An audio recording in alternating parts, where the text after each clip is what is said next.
What's up, everybody? Got this UFC on Fox 14 recap. I'm so happy that actually this took place in Stockholm, Sweden, because it allowed the actual, the card to end early enough where I can actually watch Rio's Alvarado 3 and bring a recap for that tonight too. So hopefully I'm gonna get to that. I think I might. So hopefully you guys, keep your eyes peeled for that. But without further ado, let's jump into this UFC on Fox 14. The first preliminary battle, well, we already know what happened. You probably do. Man, Anthony Rumble Johnson is a beast. He took down Alexander Gustafsson in impressive fashion. So we're going to talk about that as well as the co-feature and all that. But let's talk about these prelims. The Fight Pass prelims started. Neil Seery kind of surprised me, beating Chris Beal. Beal looked dynamic, in my opinion, in previous fights. He did drop down the flyweight, and he didn't necessarily look like he handled the weight cut very well. He lost a unanimous decision, even though he outstruck Seery. You actually saw the fight. You saw Seery actually controlled the action more or less. So the other prelim was Victor Pesta against Konstantin Irokin. Irokin came in, and I believe that's how you say it's pronounced his last name, came in with a lot of fanfare about his punching power, two big heavyweights, but he was, I think, gassed at the beginning of the second round, and Pesta just outworked him and then started to use a little bit of the grappling and wrestling prowess and ran away with the fight for the most part. When we switched to the Fox Sports 1 prelims, we saw Mirsad Bektic taking on Paul Redmond. Now, Paul Redmond had stepped in as a late replacement for Alan Omer, and he probably wished he hadn't done that by the time this fight was over. He was 4 pounds overweight to begin with, so he didn't look physically ready anyway. And even if he had been, I don't think it would have made any difference. Bektic dominated this fight, threw him around, beat him up, broke his face up. It was really, really one-sided. One judge scored it 30-25. I would have called it the same thing. The other two had it 30-27. It was a beatdown. Next up was Mirbek Tasimov taking on Anthony Christodoulou. This one was pretty much one-sided as well. In the second round, Tasimov lands a big overhand right and just pounds out Christodoulou on the ground. From there, fight stopped. It was pretty vicious. The next one was Nikita, the Al Capone of MMA, Krylov. That is literally his nickname, Al Capone. He took on Stanislav Netkov and won by submission. Basically Netkov went looking for the try to get it. He actually got hurt first with an overhand right. He went looking for the takedown, but when he went looking for the takedown, essentially he more or less sunk his head directly into a submission situation. And Krylov actually, I'm actually pretty high on this kid. He's only 22 years old. I remember when he made his UFC debut, it was sometime last year, I believe it was. Or either, I think it was last year, and I was like, man, this kid's got a little bit of a future. His best thing is his submissions, but he's kind of macho and he wants to prove he can strike and that sort of thing, which you gotta be balanced, right?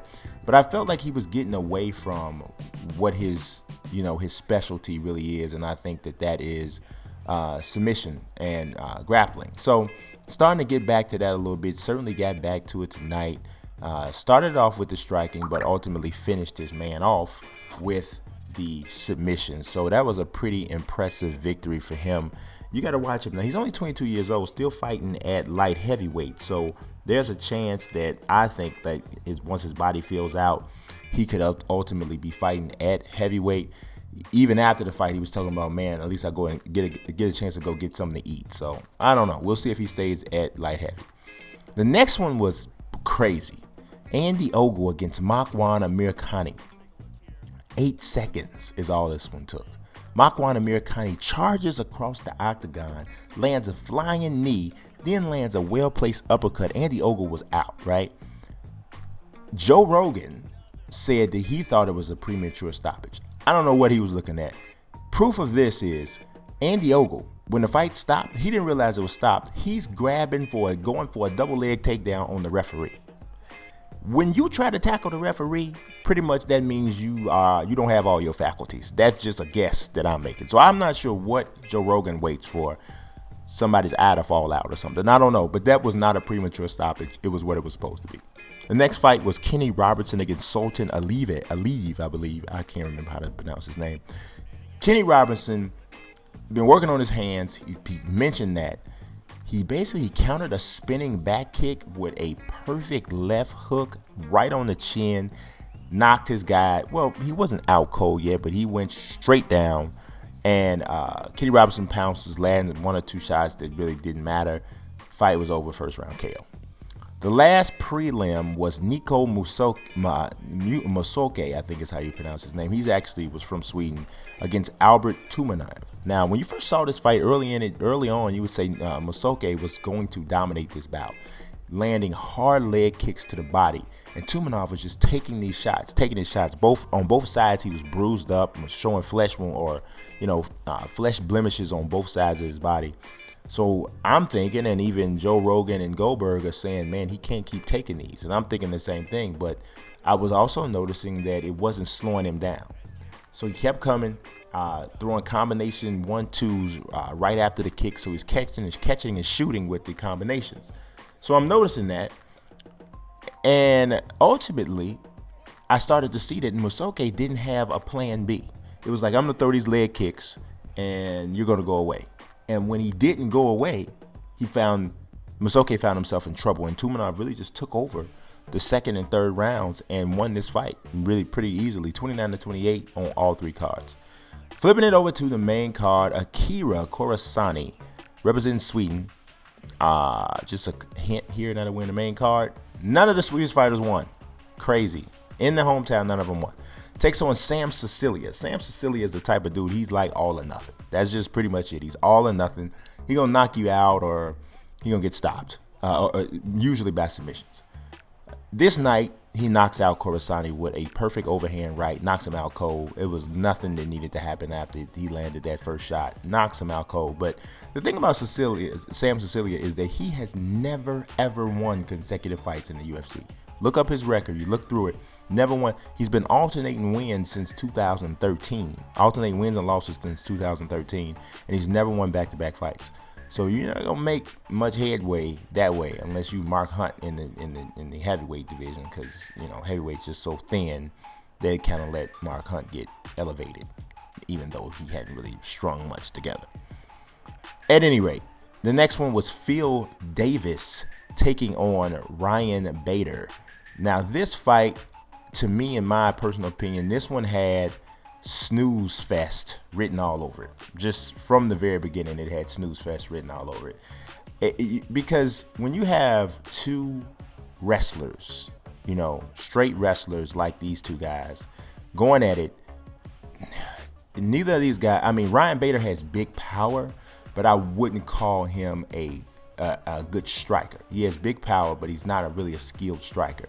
So, and Lord knows Phil Davis is not a skilled striker. Now, to his credit, he's working on it, trying to get better. But athletically, he's a good athlete, but he just doesn't have the fluidity that really good strikers have, like the fluidity of movement that good strikers have. And that's exactly what we pretty much got in this fight.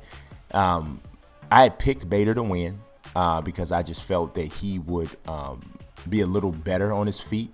And he was, even though Davis had some openings with the leg kicks, but he couldn't really truly fully take advantage of them. And I think he started doing them a little bit too late. He got caught with a shot that swole up his right eye, and that seemed to kind of mess him up for a while. And the other thing is that both of these guys have a good wrestling background. Davis's is probably more impressive, but he could not secure a takedown against Bader. So he was looking to kind of supplement the wrestling game with some basic striking, and it just didn't work. And Bader ended up winning the split decision. And it was pretty, like I said, I thought it would be a relatively boring fight, and it turned out to be just that. The next fight, which was the co-feature, was Gegard Mousasi taking on Dan Henderson, 44-year-old Dan Henderson. Now, I'm just going to be honest. I really think it's win or lose. I felt it's time for Dan Henderson to hang it up. Well, in this instance, it was definitely lose. He ends up getting stopped for only the second time.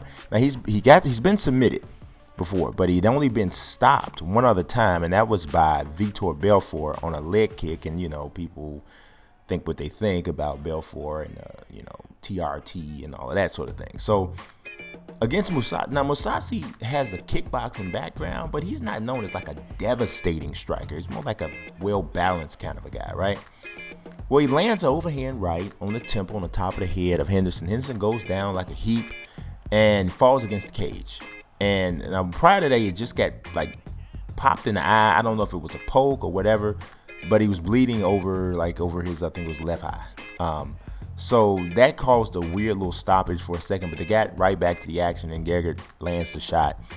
He goes on top of Dan and trying to finish him off. Now, this was a different situation than the Ogle Amirkhani fight. I did think this stoppage was a little bit early.